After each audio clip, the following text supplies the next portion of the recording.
നമസ്കാരം സുഹൃത്തുക്കളെ, സ്പോർട്സ് പിച്ചിലേക്ക് ഏവർക്കും സ്വാഗതം.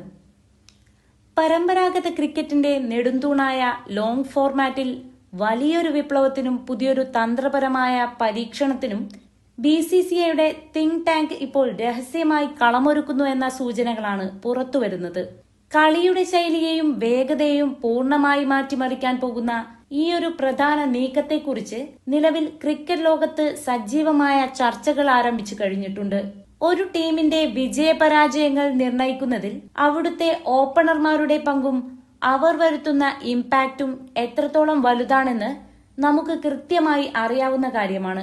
അന്താരാഷ്ട്ര തലത്തിൽ വലിയൊരു മാറ്റത്തിന് ഇന്ത്യൻ ടീം മാനേജ്മെന്റ് തയ്യാറെടുക്കുമ്പോൾ ടീമിലേക്ക് വരാൻ പോകുന്ന ഒരു പുത്തൻ പ്രതിഭയെക്കുറിച്ചുള്ള ചില പ്രവചനങ്ങൾ ഇപ്പോൾ സോഷ്യൽ മീഡിയയിൽ തരംഗമായി മാറുകയാണ്. കളിയിലെ ഭയമില്ലാത്ത അഗ്രസീവ് ശൈലി കൊണ്ട് എതിരാളികളെ തുടക്കത്തിൽ തന്നെ തകർക്കാൻ കെൽപ്പുള്ള ഒരു പുതിയ താരത്തെക്കുറിച്ചാണ് ഈ ഒരു വലിയ നീക്കം നടക്കുന്നത്. ആരാധകരും മുൻ താരങ്ങളും ഒരേപോലെ ഉറ്റുനോക്കുന്ന ഈ ഒരു തന്ത്രപരമായ ചുവടുവെപ്പ് ഇന്ത്യൻ ക്രിക്കറ്റിന്റെ പരമ്പരാഗതമായ പല തത്വങ്ങളെയും പാടെ തിരുത്തിക്കുറിക്കുന്ന ഒന്നായി മാറുമെന്ന കാര്യത്തിൽ സംശയമില്ല. എന്നാൽ ഫസ്റ്റ് ക്ലാസ് ക്രിക്കറ്റിലോ അന്താരാഷ്ട്ര തലത്തിലോ യാതൊരു വിധത്തിലുള്ള വലിയ പ്രകടനങ്ങളും ഇതുവരെ തെളിയിക്കാൻ കഴിയാത്ത ചില കുട്ടിക്കളിക്കാരെ എന്തിനാണ് ചിലർ ഇങ്ങനെ അനാവശ്യമായി പുകഴ്ത്തുന്നത് എന്ന് മനസ്സിലാകുന്നില്ല. കേവലം കൗമാരപ്രായത്തിന്റെ ആവേശത്തിൽ കളിക്കുന്ന ചില തട്ടിക്കൂട്ട് പ്രകടനങ്ങൾ മാത്രം കണ്ടുകൊണ്ട് രാജ്യത്തിന്റെ ഏറ്റവും പ്രധാനപ്പെട്ട റെഡ് ബോൾ ക്രിക്കറ്റിലേക്ക് വച്ചു നീട്ടുന്നത് തികച്ചും വിഡ്ഢിത്തമാണ് എന്നാണ് ഭൂരിഭാഗം പേരും പറയുന്നത്. വലിയ വലിയ വിദേശ പിച്ചുകളിൽ സ്വിങ്ങും ബൗൺസും നേരിടാൻ പോയിട്ട് ക്രീസിൽ അല്പസമയം പോലും നിലയുറപ്പിച്ചു നിൽക്കാൻ കൃത്യമായ പക്വതയില്ലാത്ത ഇത്തരം പരീക്ഷണങ്ങൾക്ക് എന്ത് യോഗ്യതയാണുള്ളത്? വർഷങ്ങളോളം ആഭ്യന്തര ക്രിക്കറ്റിൽ കഷ്ടപ്പെട്ട് റൺസ് അടിച്ചു കൂട്ടുന്ന എത്രയോ പരിചയസമ്പന്നരായ സീനിയർ താരങ്ങൾ പുറത്തു നിൽക്കുമ്പോഴാണ് സോഷ്യൽ മീഡിയയിലെ ചില PR ഹൈപ്പുകൾ മാത്രം കണ്ട് ചിലരെ ടീമിലേക്ക് തിരുകി കയറ്റാൻ നോക്കുന്നത്. സ്വന്തം കഴിവുകൊണ്ട് വലിയ റെക്കോർഡുകളൊന്നും ഉണ്ടാക്കാതെ പ്രമുഖരുടെ നല്ല വാക്കുകളിൽ തൂങ്ങിപ്പിടിച്ച് വലിയ പദവികൾ സ്വപ്നം കാണുന്ന രീതി ഒട്ടും അംഗീകരിക്കാൻ കഴിയില്ല. ഇത്തരം അനാവശ്യമായ തള്ളലുകളും ഹൈപ്പുകളും കേൾക്കുമ്പോൾ തന്നെ സാധാരണ ക്രിക്കറ്റ് ആരാധകർക്ക് കടുത്ത അമർഷവും വെറുപ്പും മാത്രമാണ് ഉണ്ടാകുന്നത്.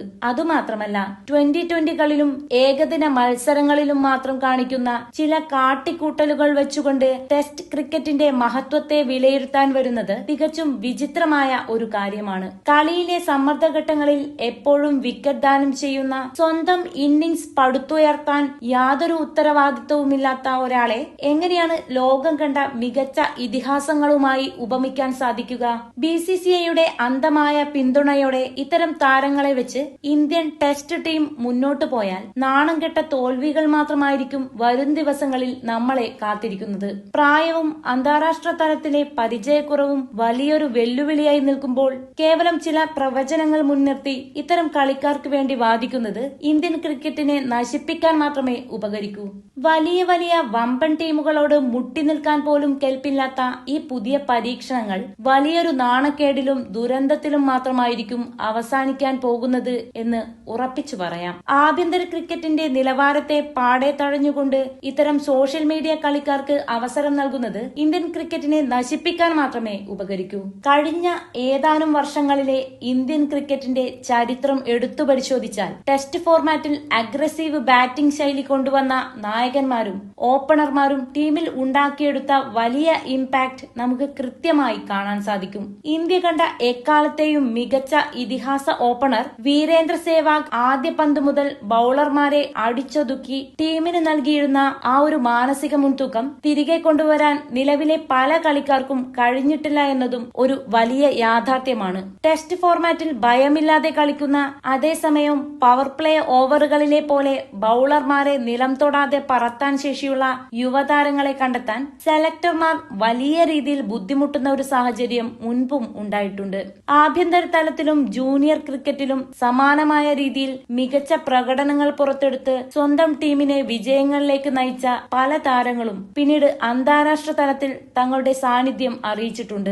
വരാനിരിക്കുന്ന വലിയ ടെസ്റ്റ് ചാമ്പ്യൻഷിപ്പും മറ്റ് പ്രധാന പരമ്പരകളും മുൻപിൽ കണ്ടുകൊണ്ട് കൃത്യമായ ഒരു ലോങ് ടേം പ്ലാനിംഗ് അടിയന്തരമായി ഉണ്ടാക്കിയെടുക്കേണ്ടത് ഇന്ത്യൻ ക്രിക്കറ്റിന്റെ നിലനിൽപ്പിന് തന്നെ ഏറെ ആവശ്യമായ ഒന്നാണ്. ഇന്ത്യൻ ക്രിക്കറ്റിലെ പുതിയ അത്ഭുത ബാലൻ വൈഭവ് സൂര്യവംശിയെ ഇന്ത്യൻ ടെസ്റ്റ് ടീമിലേക്ക് പരിഗണിക്കുന്നതിനെ കുറിച്ചാണ് നമ്മൾ ഇത്രയും നേരം സംസാരിച്ചത്.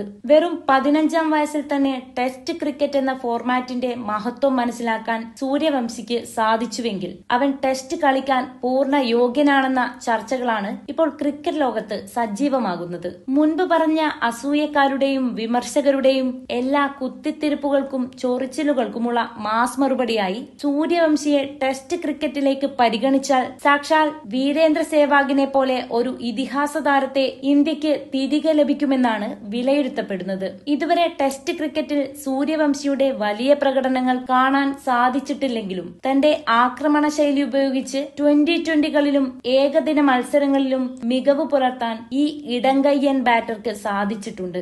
ഭയമില്ലാത്ത ഈ ബാറ്റിംഗ് വീര്യം ടെസ്റ്റിലേക്ക് കൂടി പരീക്ഷിച്ചാൽ അത് ഇന്ത്യൻ ക്രിക്കറ്റിലെ പുതിയൊരു സുവർണ യുഗത്തിന്റെ തുടക്കമാകും. വരും ദിവസങ്ങളിൽ ഇന്ത്യൻ ടെസ്റ്റ് ജേഴ്സിയിൽ വൈഭവ് സൂര്യവംശി എന്ന പ്രതിഭ ചരിത്രം കുറിക്കാൻ ഇറങ്ങുമെന്ന കാര്യത്തിൽ ക്രിക്കറ്റ് പ്രേമികൾക്ക് ഇനി ഒട്ടും സംശയം വേണ്ട. കൂടുതൽ ക്രിക്കറ്റ് വാർത്തകൾക്കായി സ്പോർട്സ് പിച്ച് ലൈക്ക് ചെയ്യാനും സബ്സ്ക്രൈബ് ചെയ്യാനും മറക്കരുത്. താങ്ക്